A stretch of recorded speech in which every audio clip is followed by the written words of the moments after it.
লাভ নিয়ে লঙ্কা কাণ্ড। বক্সিদের এই অনুষ্ঠানে বেশিরভাগ সময় শহরের সব ধনী পরিবারই অংশগ্রহণ করে।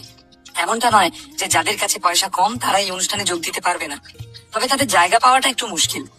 অনুষ্ঠানের নিয়ম অনুযায়ী সবার প্রথমে কলকাতা সব নামি দামি পরিবারের জন্যই সিট রিজার্ভ করে রাখা হয়। তারপর টিকিট বুকিং শুরু হয়। সেখানেও প্রথমে আসে মধ্যবিত্ত আর সব শেষে আসে সাধারণ গরিব মানুষ। অঙ্কিতা আর অমৃতা নীলের জামা কাপড় দেখে ওকে এরকম গোবেচারা সাধারণ মানুষই ভেবেছিল। তাই ওদের মনে হয়েছিল যতক্ষণে নীল নিজের সিট বুক করার সুযোগ পাবে ততক্ষণে আর কোনো টিকিট অবশিষ্ট থাকবে না। আর টিকিটের দামও আকাশ ছোঁয়া। তারপর এই বছর আবার ভেষজ জড়িবুটির এক্সিবিশনেরও আয়োজন করা হয়েছে, তাই টিকিটের দাম বাড়বে বই কমবে না। এমন বিলাসিতা গরিব মানুষের সাধ্যের বাইরে। আর তাছাড়া এই কলকাতা শহরের হর্তাকর্তার বিধাতারা সমস্ত ভেষজ জড়িবুটির গুণাগুণ গরিবদের সঙ্গে একেবারেই ভাগ করে নিতে ইচ্ছুক নয়। আর এই বছর বক্সি পরিবার এই অনুষ্ঠানে একটা নতুন নিয়ম চালু করতে চলেছিল। নিয়মটা যেমন অদ্ভুত তেমনি বিরাট। এইরকম নিয়ম আগে কখনো কোনো খেলায় দেখা যায়নি। এই ইভেন্ট 4 বছর ধরে চলবে। প্রত্যেক বছরের শেষে একটা করে কম্পিটিশন হবে। প্রত্যেকটা কম্পিটিশনেই আলাদা আলাদা মিশন থাকবে। কয়েকটা গ্রুপ মিশন, আবার কয়েকটা সোলো মিশন। এই সমস্ত মিশনে যারা বিজয়ী হবে তারা প্রত্যেকেই জ্যাকপট পাবে। কিন্তু যদি কেউ একটা টাস্কও শেষ করতে অক্ষম হয় তাহলে সে এই ইভেন্ট থেকে ডিসকোয়ালিফাই হয়ে যাবে। তাহলে ওই কথাই থাকলো, দেখা হচ্ছে ক্যাম্পিং ইভেন্টে। উৎসাহ নিয়ে জিজ্ঞেস করলো কুনাল। একদম, দেখা হবে, নীল ওকে ভরসা দিয়ে বলল। নীল কলকাতা শহরের অন্যতম ধনীদের মধ্যে একজন। তার অফিসেও নিশ্চয়ই এসবের নিয়মাবলী এসেছে। শুধু একবার নন্দিতাকে জানিয়ে দিলেই ও রায়চৌধুরী গ্রুপের মালিকের নামটা এন্ট্রি করে দেবে। এবার কালী পুজোটা জাস্ট জমে যাবে বস। একে অপরের দিকে গ্লাস তুলে চিয়ার্স করলো নীল আর কুনাল। এই কুনাল, 1 মিনিট দাঁড়া, তোর জন্য আমার কাছে একটা জিনিস আছে। এই বলে নীল নিজের পকেট থেকে একটা ওষুধ বের করলো। এটা আবার কিসের ওষুধ? একটু ভয়ে ভয়ে জিজ্ঞেস করলো কুনাল। অদিতি ঘরে টুকিটাকি কাজকর্ম সারছিল। কুনালের মুখে ওষুধের কথা শুনে সেও প্রচন্ড কৌতূহলী হয়ে নীলের দিকে ঘুরে তাকালো। এটা এটা একটা দারুণ ওষুধ, শুধুমাত্র তোর জন্য। কথাটা বলেই বাঁকা হাসলো নীল। ওর ইঙ্গিত বুঝে অদিতির মুখ লজ্জায় রাঙা হয়ে উঠল। নীল, আমি কি এই ওষুধটার বিশেষত্ব সম্পর্কে একটু জানতে পারি? এক ঢুকে নিজের গ্লাসটা সাবার করে এই কথাটা বলে উঠলেন মণিকান্ত লাহা। যদিও নীল সবার সামনে এই ওষুধের গুণগুণ বর্ণনা করতে চাইছিল না, কিন্তু এখন নিজের দোষে নিজেই ফেঁসে গিয়েছিল সে। মুখ ফুসকে সবার সামনে এই ওষুধটার কথা বেরিয়ে গিয়েছিল। এখন ভোগও ঠেলা। এবার মণিকান্ত লাহার প্রশ্নের উত্তর তো তাকে দিতেই হবে। নীল খুবই অপ্রস্তুত হয়ে পড়ল। এখানে অঙ্কিতা আর অমৃতা উপস্থিত। নীল কি বলবে কিছুই বুঝে উঠতে পারছিল না, কারণ ওষুধটা কোনো সাধারণ ওষুধ নয়, এটা সেই লাভ পিল। নীল কিছু বলার আগেই কুনাল বলে উঠলো, ওসব গুনটুন পরে হবে, আগে আমাকে বল এর মধ্যে আবার কোন জন্তুর কি মেলানো আছে। আরে না না, এটা একেবারেই ভেষজ, যাকে বলে 100% হার্বাল অ্যান্ড অর্গানিক। কথাটা হেসে বললেও নীলের অস্বস্তি বোধ এখনো কাটেনি। তাই লাভ পিলের গুণাগুণ এখন মণিকান্ত বাবুকে কিভাবে বোঝাবে নীল? আসলে নীলের মনে হয়েছিল কুনাল আর অদিতি একে অপরকে খুব ভালোবাসে। ওদের সম্পর্ক একদম আইডিয়াল কাপলের মতো। এতদিন দুজনের উপর দিয়ে অনেক ঝড়ঝাপটা বয়ে গিয়েছে, দুজনে একটু রোমান্টিক ভাবে সময় কাটাবে। তাছাড়া নীল চায় যে কুনাল আর অদিতি এবার 2 থেকে 3 জন হয়ে যাবে। বাড়ির মধ্যে একটা ছোট্ট শিশু তার ছোট্ট ছোট্ট পা দিয়ে হেঁটে বেড়াবে, এসব ভেবেই মন ভালো হয়ে যায়। আদ্রিতাকে নীল কখনো বলতে পারেনি যে ওরও একটা ছোট্ট আদ্রিতা চাই। সেই স্বপ্ন নীলের কখনো পূরণ হওয়ার নয়। তাই সে চেয়েছিল নিজের না হোক, নিজের ভাইয়ের পরিবার যেন সুখে শান্তিতে ভরে ওঠে। তাই কুনালের জন্য লাভ পিল সাথে করে নিয়ে এসেছিল নীল। এবার নীলকে মণিকান্ত লাহাকেও সেই ওষুধের কথাই বোঝাতে হবে। ইনিয়ে বিনিয়ে বলার চেষ্টা করলো নীল, স্যার, আসলে এই ওষুধটা আপনাকে ভেতর থেকে আরো শক্তিশালী করে তুলতে সাহায্য করবে, আপনার মানসিক শক্তি বাড়িয়ে তুলবে। আপনি বিপদের সম্মুখীন হতে পিছু পা হবেন না। এই ওষুধ খাওয়ার পরে আপনি সমস্ত নেগেটিভিটি থেকে নিজেকে সরিয়ে নিতে পারবেন। এই সমস্ত ভুলভাল কথা বলে মণিকান্ত বাবুকে কনভিন্স করার চেষ্টা করলো নীল। তার সাথে অদিতি আর কুনালের দিকে তাকিয়ে ইঙ্গিতপূর্ণ ভাবে মাথা নাড়ল সে, যাতে তারা বুঝতে পারে যে এই কথাগুলো সবটাই বানানো। কিন্তু দুজনেই মরকট, কেউই নীলের কোনো ইঙ্গিত ধরতে পারলো না। উল্টে কুনাল বলে উঠলো, আরে এটা তো দারুণ জিনিস রে নীল, আমাকে এই ওষুধটার কথা আগে বলিসনি কেন? তাহলে অনেক আগেই চেয়ে নিতাম। কুনালের বোকামি দেখে নীল শূন্য দৃষ্টিতে ওর দিকে তাকিয়ে রইল। বাহ কুনাল, তোমার বন্ধু ভাগ্যের তো কোনো জবাব নেই। আজকালকার দিনে এমন বন্ধু পাওয়া যায় না। আমি আশীর্বাদ করি তোমাদের বন্ধুত্বটা যেন সারা জীবন এভাবেই অটুট থাকে। প্রশান্তির হাসি হাসলেন মণিকান্ত বাবু। আজকের আসরে মধ্যমণি হয়ে উঠেছিল নীল। সবাই তার সঙ্গে কথা বলছিল, সবাই তার প্রশংসা করছিল। এ সমস্ত দেখে অঙ্কিতার একেবারেই ভালো লাগছিল না। নীলকে শুরু থেকেই ওর অপছন্দ। অঙ্কিতার খুবই অস্বস্তি হচ্ছিল। একবার সে ভাবলো এখান থেকে চলে যাবে, কিন্তু ওর দাদা এতদিন পর হসপিটাল থেকে বাড়ি ফিরেছে।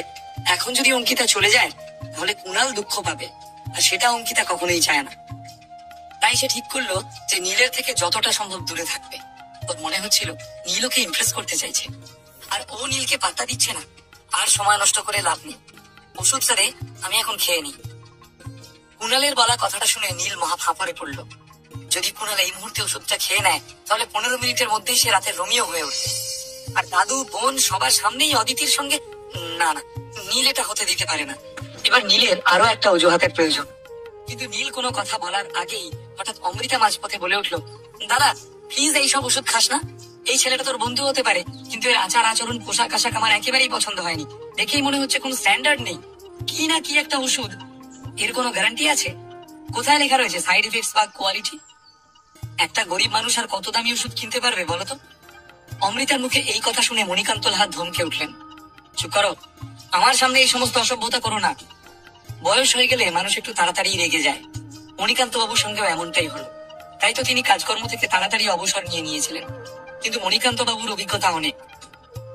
ওনার মতে নীলের মন জলের মতো পরিষ্কার। আপনজনের উপকারের সময় এই ছেলেটি কখনো পয়সার হিসাব করে না। এইবার পুরো বিষয়টা এসে পড়লো নীলের ঘাড়ে।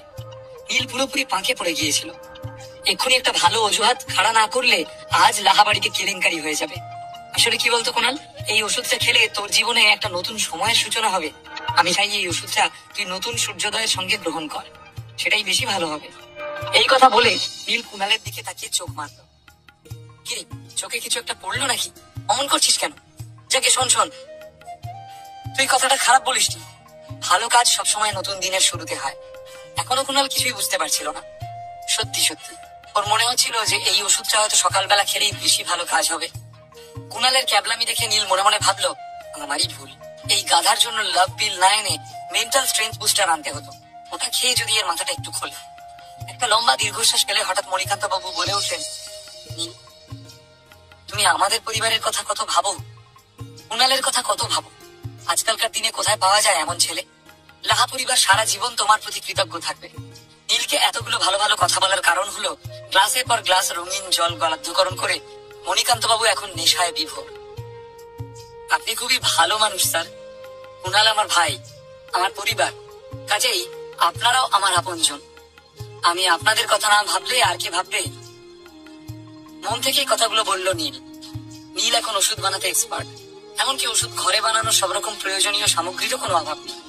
শালিনীর দেওয়া বই রয়েছে, 2 রকমের ভেষজ জড়িবুটি রয়েছে, 1 দেবশঙ্করের দেওয়া এবং 2 সেই বেলপাহাড়ি থেকে নিয়ে আসা। কিন্তু নীলের কাছে সময়ের বড্ড অভাব।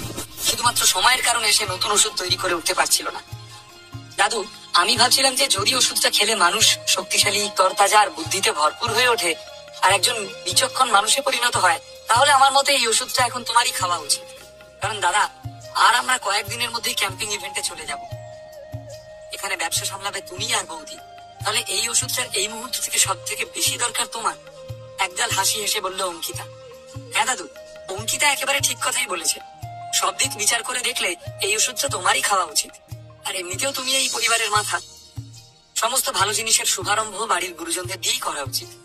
অমৃতা অঙ্কিতার কথায় সায় দিল। তবে এদিকে নীলের জন্য সমস্যা বাড়লো বই কমলো না। অঙ্কিতা আর অমৃতার কথা শুনে নীলের মাথায় বিন্দু বিন্দু ঘাম জমে উঠল। এবার তার নিজের উপরেই রাগ হতে শুরু করেছিল। সে যদি দুম করে ওষুধের কথাটা না তুলতো তাহলে এত ঝামেলাই হতো না। এই ছাতার মতো ওষুধের টপিকটা যেন কিছুতেই শেষ হতে চাইছিল না। না না, কুণালের এখন এসব দরকার। সবাই হসপিটাল থেকে এসেছে। কুণাল দাদু ভাই, এটা বরং তুমিই খাও, কেমন? স্মিত হেসে কথাগুলো বললেন মণিকান্ত বাবু। কিন্তু ওষুধটা খাওয়ার একটা সুপ্ত বাসনা মণিকান্ত বাবুর মনে উঁকি দিল। না দাদু, আমার এই 2 বুদ্ধিমতী বোন একদম ঠিক কথাই বলেছে। আমার থেকে বেশি ওষুধটা এখন তোমার প্রয়োজন। আমরা এখান থেকে চলে যাওয়ার পর সমস্ত ব্যবসাপত্র তুমি আর অদিতিই সামলাবে। এই ওষুধটা বরং তুমিই খাও।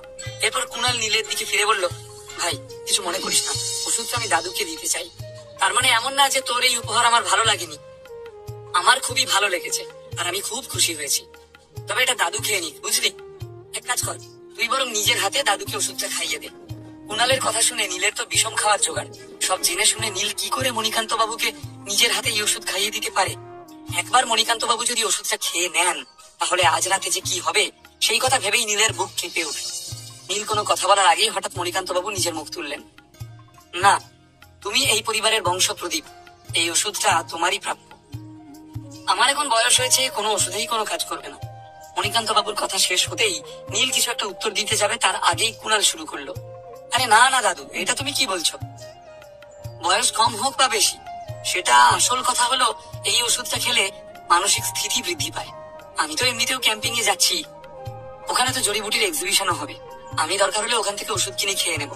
তুমি আমার কথা ভেবো না, ওষুধটা খাও। বিশ্বাস করো, নীল ওষুধ তৈরির ব্যাপারে খুবই পারদর্শী। জেদ ধরে বসলো কুণাল। কুণাল, এবার কিন্তু তুমি বাড়াবাড়ি করছো। তুমি তোমার নিজের দাদুর কথা শুনছো না। মণিকান্ত রাগের ভান করে বললেন, যদিও তিনি একেবারেই রাগ করেননি। আসলে এই ওষুধের সত্যতা না জেনেও মণিকান্ত বাবু ঠিক কথাই বলছিলেন। কুণালই এই বংশের শেষ প্রদীপ, অন্তত এখনো পর্যন্ত তাই। বংশ সুরক্ষার জন্য কুণালের ওষুধটা খাওয়া উচিত, যাতে নতুন একটা জীবন ওদের কোল আলো করে আসতে পারে। কিন্তু মণিকান্ত বাবুর মতানুসারে কুণালের এখন ব্যবসার অনেক কিছু শিখতে হবে, আর তাই এই ওষুধটা কুণালেরই খাওয়া উচিত। আমি কোনো কথা শুনবো না, তোমাকে এটা খেতেই হবে। কুণাল একগুঁয়েমি করতে শুরু করলো। নীল ফ্যাল করে চেয়ে রইল কুণালের দিকে। এবার কি হবে? কে পাবে শেষ পর্যন্ত এই লাভ পিল, দাদু না নাতি? নীল এই অদ্ভুত পরিস্থিতি কিভাবে সামলাবে? ক্যাম্পিং এর ইভেন্টে কি হতে চলেছে? আপনারা শুনছেন find out by YouTube channel. সঙ্গে থাকার জন্য ধন্যবাদ। নীলের ছেলে মানুষের জন্য পুরো লাহা বাড়িতে শোরগোল পড়ে গিয়েছিল। একদিকে মণিকান্ত লাহা চাইছিলেন ওষুধটা তার নাতি খাক, আর অন্যদিকে কুণাল চাইছিল যে ওষুধটা ওর দাদুই খাক। এই সমস্ত ঝামেলার মধ্যে নীল যখন দেখলো নেশার ঘরে দাদু আর নাতি একে অপরকে ওষুধটা খাওয়ার জন্য জোর করে চলেছে, আর পরিস্থিতি একটু একটু করে হাতের বাইরে যেতে শুরু করেছে, তখন সে তাড়াতাড়ি দুজনকে থামিয়ে দিয়ে বলল,